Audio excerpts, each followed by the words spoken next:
Under the heavy rain falling over the heart of Vienna, droplets pelted the towering glass windows of the Edelweiss Grand Hotel, a symbol of opulence nestled in the midst of the old city square. Beneath the flickering light of crystal chandeliers, ladies and gentlemen in evening gowns and tuxedos sipped champagne and spoke in carefully refined tones. Suddenly, the heavy oak doors burst open. A cold wind rushed in, carrying with it the scent of wet earth and the downpour outside. Every head in the lobby turned. Standing there was a tall black man, soaked and weathered, his clothes ragged, his face lined by time and hardship, but his eyes were something else entirely, sharp, alert, and unwavering. A nearby security guard straightened immediately, fingers touching his earpiece. The Edelweiss Grand was not the kind of place where the homeless could simply walk in. A few guests stepped back. Some covered their noses. Yet the man walked forward, upright, unhurried, as if he wholly belonged there. After a few steps, he stopped at the reception desk. The young blonde receptionist, impeccably dressed, eyed him warily. "I'm sorry, sir," she said, voice tense. "This hotel doesn't admit walk-ins without a prior reservation." The man looked around and then replied calmly, "This hotel belongs to me." A hush fell over the lobby. The girl blinked. A second later, the hotel's general manager, Mr. Sebastian von Richter, emerged from his office. Tall, silver-haired, impeccably tailored, his face radiated a pride polished by years of elite service. "What's going on here?" he asked, his tone even but icy. "He claims this hotel is his," the receptionist reported. Sebastian looked the man over with thinly veiled disdain. "My friend," he sneered, "the Edelweiss Grand is a heritage landmark of the Austrian royal era, not a place for people like you." The man didn't flinch. "My name is Luca Moreau," he said. From his weathered canvas bag, he pulled out an old document, its yellowed edges brittle with age. "This is the original deed of ownership. This building was erected on land legally owned by my family, since 1936. Sebastian snatched the paper from Luca's hand, gave it a cursory glance, and laughed aloud. "Oh, for God's sake," he shook his head, "a drifter's paper claiming ownership of this landmark hotel? Security!" Two guards approached. Luca didn't resist. As they gripped his arms, one of them, Franz, frowned, studying the document that von Richter had carelessly left on the counter. Something caught his attention: the seal, the typeface, the handwritten signature L. Moreau, that matched exactly what he'd once learned about pre-war property records. But orders were orders. Luca was escorted out, rain pouring down as he staggered slightly. As he turned to look back at the glowing building behind him, his eyes showed no humiliation, no fear. Only a strange stillness, as if he had waited for this moment a long, long time. Sebastian von Richter stood at the doorway, covering a smirk with his hand. "Farewell, Mr. Hotel Owner." Luca replied, "You laughed. But soon, none of you will find this funny." And then he walked away, his figure dissolving into the rain, carrying with him a warning no one inside the hotel that night took seriously. No one, except Franz, who had just snapped a photo of the deed with his phone. Franz sat in his small third-floor apartment in Margareten, the pale glow of his phone screen casting uncertainty across his face. The photo of the document belonging to the man named Luca Moreau was clearly displayed, a land deed from 1936, bearing the seal of the Vienna Land Registry Council, and signed by one Lucien Moreau. He zoomed in on every detail, then opened his laptop and began searching. It didn't take long for him to find an archived record from the City Archive Institute. Sure enough, there had once been a Lucien Moreau, a French-born entrepreneur who immigrated to Austria in the early 20th century, co-founder of a chain of upscale cafés in the post-war era. And just as the document claimed, he had purchased the plot at 3 Platz am Ring in 1936, the very site where the Edelweiss Grand now stood. Franz leaned back in his chair. He wasn't lying. He messaged Amanda Berger, a colleague who worked at the City Land Registry office, attaching the photo. "Franz, Amanda, can you check the original records for plot No. 3 Platz am Ring? Was it ever owned by Lucien Moreau? Urgent." Within 5 minutes, his screen lit up with a reply. "Amanda, Franz, you just dug up a buried secret. There's an original record confirming it. But the Moreau name disappears from the books in 1988, replaced by emergency transfer to Kavanaugh Stiftung Investment Fund, with no clear justification. Possible forgery or coercion involved." Franz sat up straight. The name Kavanaugh sent a chill down his spine. The Kavanaugh Fund had long been whispered about in investigative reports, shady acquisitions in Eastern Europe, dodging charges thanks to slick lawyers and deep political connections. He sent one more message. Franz, I think you should erase your search history now. Someone tried to erase Moreau from history. The next morning at the Edelweissgrand, the fresh spring air of Vienna did little to ease the tension beneath the hotel's polished surface. Amanda, on the morning reception shift, received a new message from Franz. Luca Moreau was telling the truth. Something is very wrong. She remembered the man's eyes from the night before, not pleading, not afraid, but filled with a cold certainty. Quietly, she accessed the hotel's security footage. The video captured everything: Luca walking in, being mocked, and thrown out. But more importantly, it clearly showed Director von Richter tossing the deed onto the desk before laughing.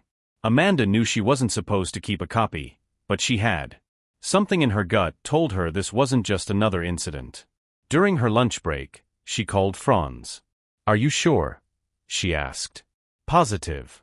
And it looks like Moreau isn't just a victim, he's the final link in a long orchestrated property grab. And now he's come back. Amanda looked up toward the top floor of the hotel, where the director's office stood. So what does that mean, Franz? Franz hesitated. It means, if we help Moreau, we'll be uncovering a buried legacy, and confronting a dynasty that doesn't want anyone digging it up. The basement of the Vienna City Library was cold and suffocating, the scent of old paper mingling with decades of trapped humidity. Franz stood before a dust-covered shelf, a flickering fluorescent light above his head. Amanda, who had taken the rest of the day off from the hotel reception desk, was hunched over a handwritten registry notebook in Old German script. Here it is, she whispered, pulling out a leather-bound file faded with age. The original 1936 contract, between Lucien Moreau and the city of Vienna. Signed, sealed, all perfectly legal. Franz's eyes widened. He flipped quickly through a few pages. No record of any transfer after 1936, until he froze, face draining of color. What? Amanda leaned over.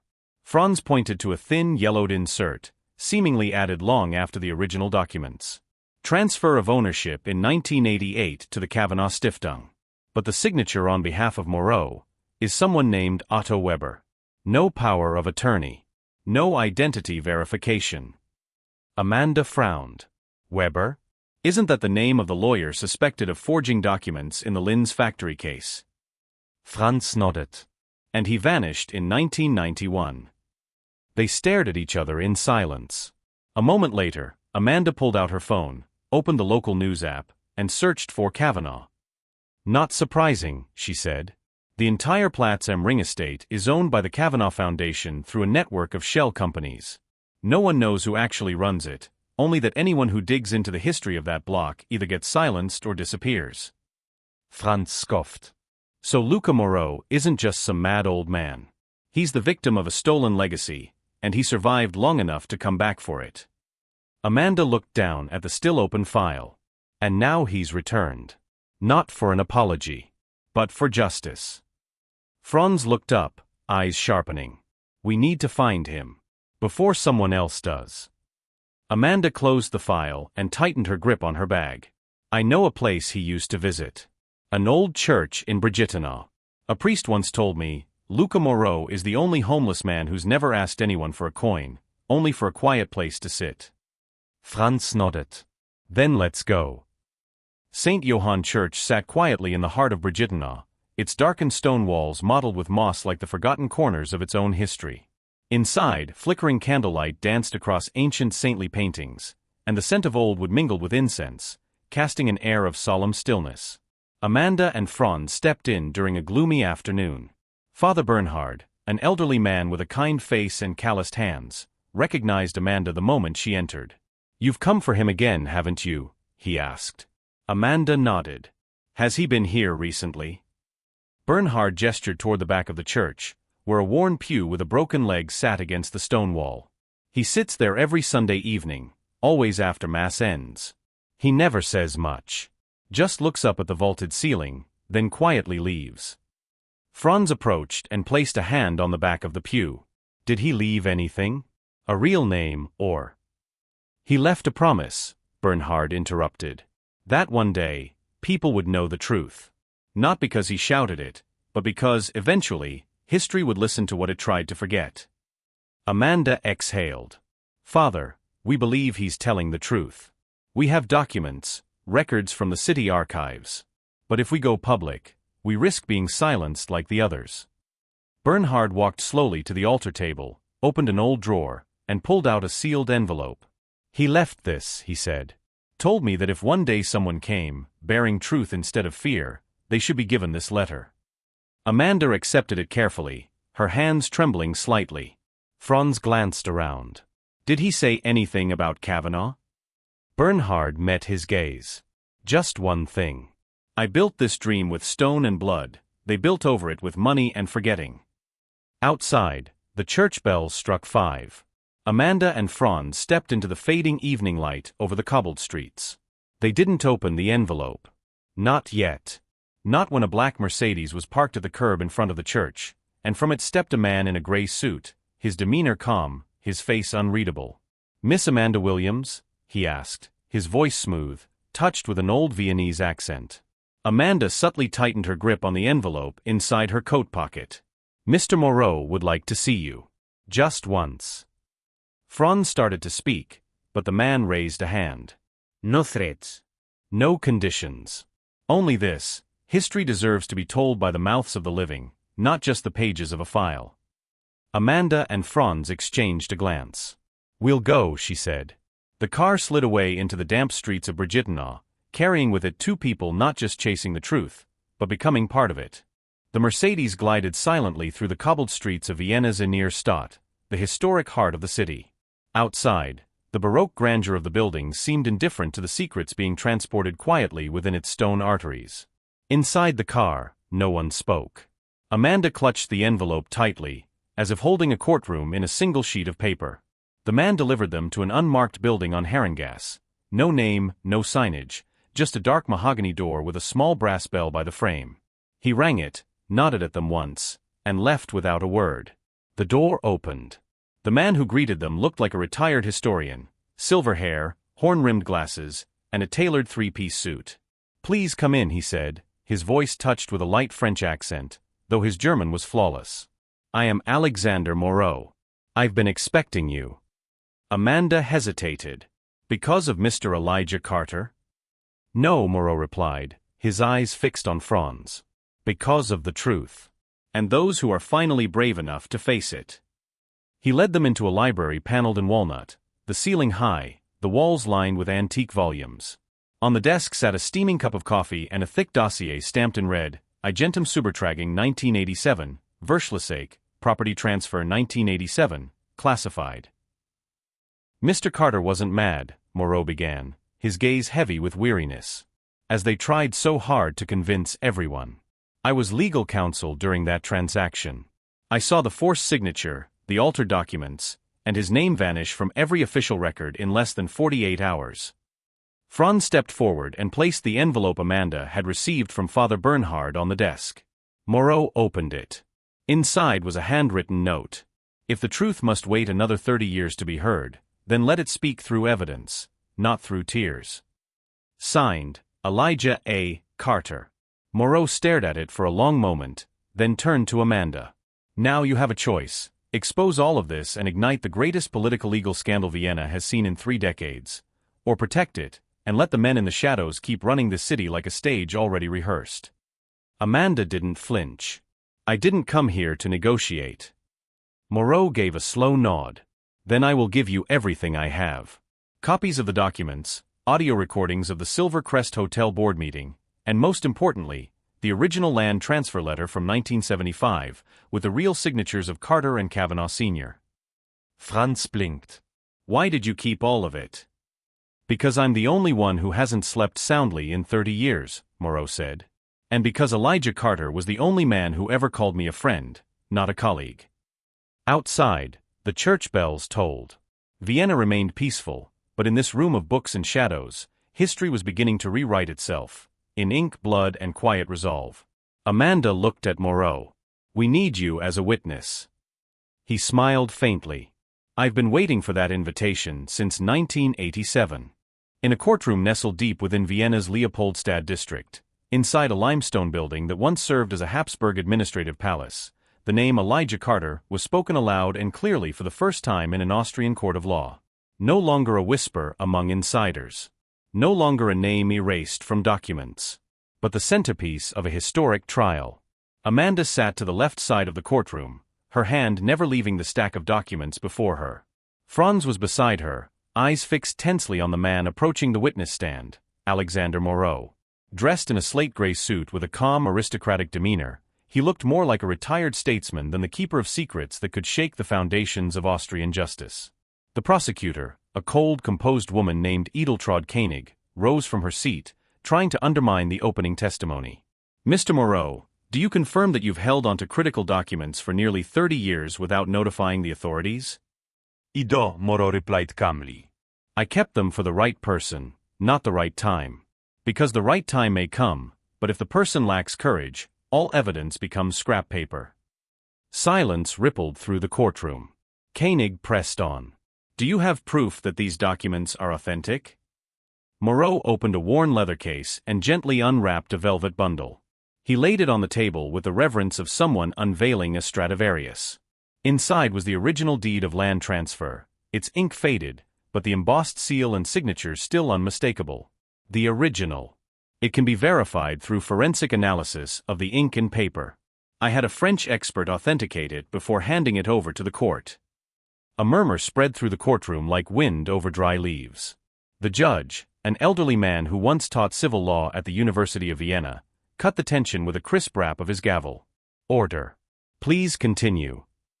Amanda turned her gaze toward Elijah, who sat in the back row, hands clasped tightly, eyes distant.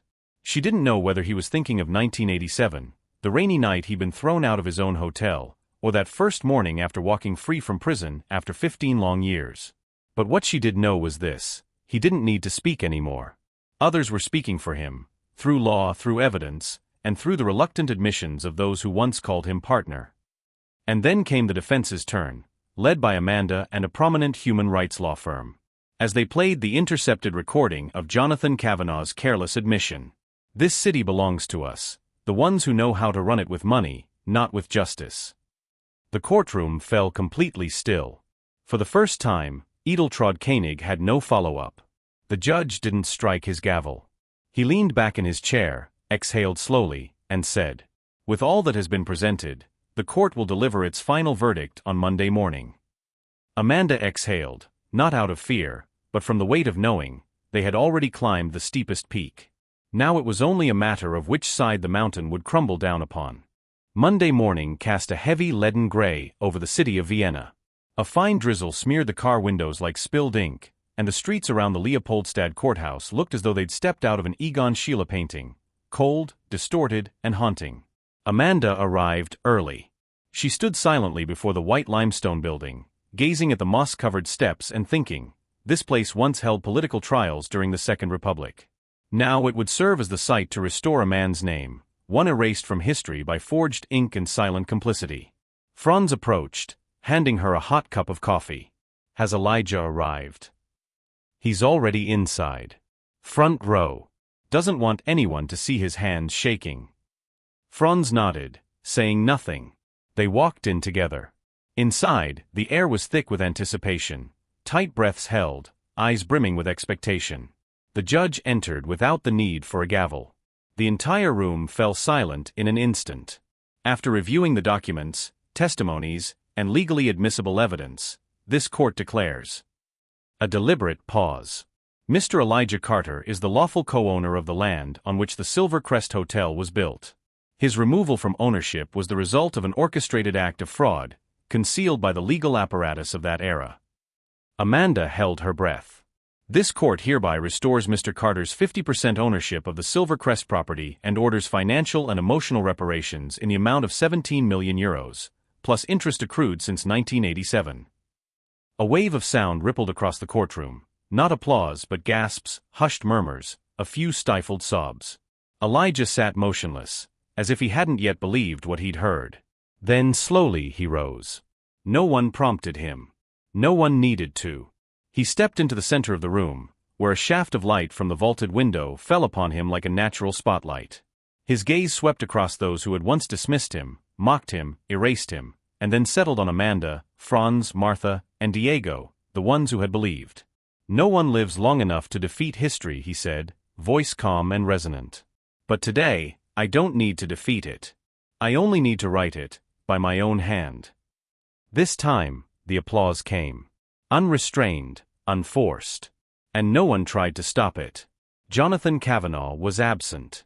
According to press reports, he had left for Luxembourg the night before, under a supervision order. But legal circles whispered that he was negotiating to trade information for leniency, a final betrayal of his father's legacy. After the hearing, Amanda and Elijah stepped into the square. The winter wind ran its fingers through their hair, carrying the damp scent of old stone, of time, of memory. "What will you do with your share of the property?" Amanda asked. Elijah looked skyward. "Give it back to the city.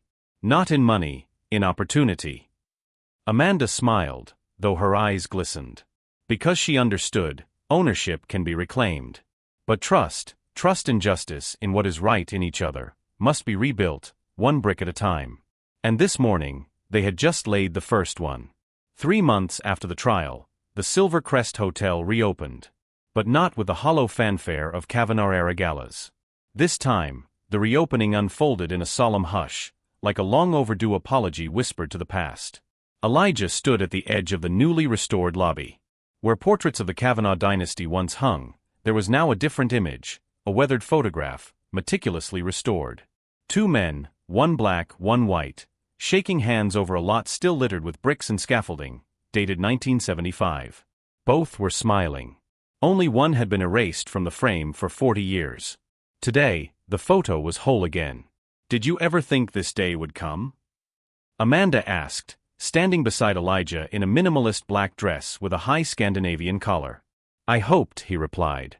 "But I didn't dare believe." They stepped into the grand hall, now a multi-purpose space named the Carter Room. One section had been turned into a historical archive, documenting the systematic dispossession of black property owners in the 20th century, not just in Vienna, but across Europe, in Marseille, Hamburg, Rotterdam. Another section was a free legal aid office for the community, where Amanda now served as executive director. "I turned down 3 offers from international law firms," she said with a quiet smile. "I think I chose right." "You didn't choose right," Elijah answered. "You made it right." Diego had taken a different path, becoming an independent journalist. His documentary series, Erased Europe, explored the racial legacies buried under legal systems across the continent. The first episode aired the same day as the Silver Crest's reopening and became the most-watched show on the AT&T streaming platform in under 48 hours. As for Carl, the aging janitor, he returned too, now as the hotel's memory keeper. Every Saturday afternoon, he sat in the hotel's library, sharing the building's stories with children and interns. The kids affectionately called him Grandpa Time. And Jonathan Kavanagh? He was awaiting criminal trial in Luxembourg, arrested while trying to board a flight to Cyprus with a forged passport. No lawyers had agreed to represent him. Not one. That evening, after the reopening, Elijah climbed to the rooftop. The wind was cold and high, carrying the scent of wet grass and freshly cleaned granite. He sat on a white-painted iron chair, gazing out toward the distant Danube, the same horizon that had once held so many broken dreams. Amanda joined him, carrying 2 glasses of white wine. "Congratulations, Mr. Carter." Elijah smiled, took a sip. "I thought I'd feel fulfilled on this day," he said. "Strangely, I just feel light." "Maybe because the weight finally lifted," Amanda offered. Elijah said nothing. Then he pulled a folded sheet of paper from his coat pocket, now preserved in a thin glass frame. It was the original 1976 deed, signed by both him and Bennett Kavanagh. "I'm not keeping it anymore," he said. "I want it hung in the reading room, for everyone to see." "Why?" "To remind people that some things, no matter how deeply buried, will rise again, if someone is stubborn enough to dig." The wind carried his laughter out into the Vienna night. And somewhere under the old rooftops of the city, perhaps those who were once erased from history were smiling too, knowing that, at last, an echo had returned. Even if late, it had come.